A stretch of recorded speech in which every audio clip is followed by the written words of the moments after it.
നമസ്കാരം. മുനമ്പം ഭൂമി പ്രശ്നത്തിൽ നിർണായക നീക്കങ്ങൾ. മുനമ്പത്തേത് വഖഫ് ഭൂമി അല്ലെന്ന് പ്രഖ്യാപിക്കണമെന്ന ആവശ്യവുമായി ഫാറൂഖ് കോളേജ് രംഗത്ത് വന്നതോടെയാണ് കേസിൽ കൂടുതൽ വഴിത്തിരിവുണ്ടായിരിക്കുന്നത്. ഭൂമി വഖഫാണെന്ന് അവകാശപ്പെടുന്ന സത്താർ സേട്ടിൻ്റെയും സിദ്ദിഖ് സേട്ടിൻ്റെയും പിന്മുറക്കാർക്ക് ഭൂമിയിൽ ഉടമസ്ഥാവകാശമില്ല.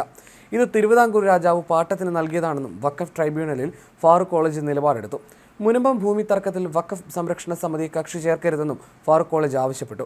1902 തിരുവിതാംകൂർ രാജാവ് ഭൂമി പാട്ടത്തിന് നൽകിയ രേഖകളുണ്ടോ എന്ന് ട്രൈബ്യൂണൽ സിദ്ദിഖ് സേട്ടിൻ്റെ പിന്മുറക്കാരോട് ചോദിച്ചു. രാജാവ് ഇഷ്ടദാനം നൽകിയതാണെന്ന് ഇവർ ട്രൈബ്യൂണലിനെ അറിയിച്ചു. ഭൂമി നിയമപ്രകാരം രജിസ്റ്റർ ചെയ്ത് ലഭിച്ചിട്ടുണ്ട്. ഈ രേഖകൾ തങ്ങളുടെ പക്കലുണ്ടെന്നും അവർ വ്യക്തമാക്കി. മുനമ്പത്തെ തർക്കഭൂമിയുടെ യഥാർത്ഥ ഉടമകളെ കണ്ടെത്തണമെന്ന് വഖഫ് ട്രൈബ്യൂണലിൽ വ്യക്തമാക്കിയതോടെ കേസിൽ നിർണായക വഴിത്തിരിവുണ്ടാകുമെന്നാണ് സൂചന. തിരുവിതാംകൂർ രാജാവ് സേട്ട് കുടുംബത്തിന് പാട്ടമായാണ് ഭൂമി നൽകിയതെന്ന് ചോദിച്ച ട്രൈബ്യൂണൽ പാട്ടക്കരാറാണെങ്കിൽ വഖഫ് അധികാരം നിലനിൽക്കില്ലെന്ന് നിരീക്ഷിച്ചു.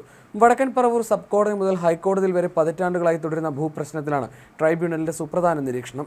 നൂറ്റാണ്ടിലധികം പഴക്കമുള്ള രേഖകൾ പരിശോധിക്കണമെന്ന് ആദ്യമായാണ് നിയമ സംവിധാനം ആവശ്യപ്പെടുന്നത്. ഭൂമി വഖഫ് നൽകിയ 1952 മുതലുള്ള ഭൂരേഖകളാണ് കോടതികൾ ഇതുവരെ പരിഗണിച്ചത്. 1902 സേട്ട് കുടുംബത്തിന് തിരുവിതാംകൂർ രാജാവ് ഭൂമി കൈമാറിയത് പാട്ടക്കരാർ പ്രകാരമാണെങ്കിൽ വഖഫ് രജിസ്ട്രേഷൻ നിലനിൽക്കുമോ എന്നും ട്രൈബ്യൂണൽ ചോദിച്ചു. മുൻപത്തേത് വഖഫ് ഭൂമിയല്ലെന്നും തങ്ങൾക്ക് ഇഷ്ടദാനം കിട്ടിയ ഭൂമിയാണെന്നും ആയതിനാൽ ഭൂമി വിൽക്കാൻ തങ്ങൾക്ക് അവകാശമുണ്ടെന്നും ജുഡീഷ്യൽ കമ്മീഷൻ മുമ്പാകെ ഫാറൂഖ് കോളേജ് നേരത്തെ ആവർത്തിച്ചിരുന്നു. മുൻപത്തേത് വഖഫ് ഭൂമിയല്ല, ഫാറൂഖ് കോളേജിന് ഇഷ്ടദാനമായി കിട്ടിയതാണ്.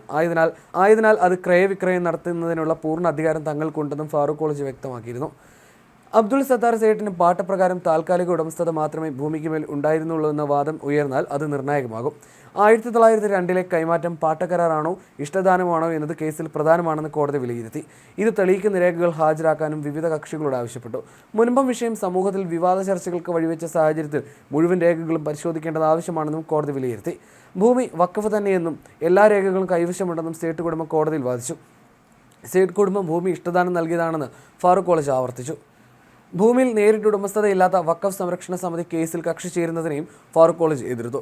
ട്രൈബ്യൂണൽ ആസ്ഥാനമായ കോഴിക്കോടിന് പുറമെ കേസിന്റെ തുടർ സിറ്റിംഗുകൾ കൊച്ചിയിൽ നടത്തുന്നത് പരിഗണിക്കുമെന്നും ചെയർമാൻ പറഞ്ഞു. മുനമ്പം ഭൂമി കേസിലെ കൂടുതൽ രേഖകൾ പരിശോധിക്കാൻ ട്രൈബ്യൂണൽ കേസ് ജനുവരി 25 മാറ്റി. മുനമ്പം നിവാസികൾ പ്രക്ഷോഭ രംഗത്തിറങ്ങിയതോടെയായിരുന്നു വഖഫ് ഭീകരത മറനീക്കിയത്. മുനമ്പത്തെ 610 കുടുംബങ്ങൾ പണം കൊടുത്തു വാങ്ങിയ ഭൂമിക്ക് മേൽ വഖഫ് അവകാശം ഉന്നയിച്ചതിനെതിരെ നടത്തുന്ന സമരം 78 ദിവസത്തിലധികം പിന്നിട്ടു. മുനമ്പം ഭൂമി തങ്ങൾക്ക് വഖഫ് ചെയ്തതല്ലെന്നും ദാനമായി കിട്ടിയതാണെന്നുമായിരുന്നു ഫാറൂഖ് കോളേജ് മാനേജ്മെന്റ് പറയുന്നത്. സിദ്ദിഖ് സേട്ട് ഫാറൂഖ് കോളേജിന് നൽകിയ 404 ഏക്കർ ഭൂമിയുടെ പേരിലായിരുന്നു മുനമ്പത്തെ തർക്കം. മുനമ്പത്തെ ഭൂമി ഫാറൂഖ് കോളേജ് മാനേജ്മെന്റ് വിൽപ്പന നടത്തിയെന്ന് പറഞ്ഞ് 2019 ഈ ഭൂമി വഖഫ് രജിസ്റ്ററിൽ ചേർത്തിരുന്നു. ഭൂമിയിൽ നിന്ന് നികുതി പിരിക്കുന്നത് തടഞ്ഞു. അതിനെതിരെയാണ് ഫാറൂഖ് കോളേജിന്റെ ഹർജി. അത് വഖഫ് ഭൂമിയല്ലെന്ന് ഫാറൂഖ് കോളേജ് മാനേജ്മെന്റ് പറയുന്നു.